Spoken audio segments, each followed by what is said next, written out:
Hello friends, எல்லோரும் எப்படி இருக்கீங்க? சூப்பரான சுரக்காய் சாம்பார் தாங்க. நல்லா பிஞ்சு சுரக்காவை எடுத்திங்கன்னா சாம்பார் செம்ம டேஸ்ட்டில் இருக்குங்க. கொஞ்சம் பெரிய பெரிய சைஸில் கட் பண்ணி எடுத்துக்கலாம். அப்போ தாங்க சாம்பார் போடுறப்ப கரையாமல் இருக்கும்.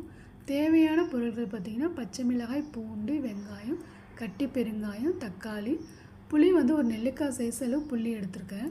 இந்த புளியை தவிர பாக்கி எல்லா பொருளையுமே நம்ம பருப்பு கூட வேக வச்சுக்கலாம்.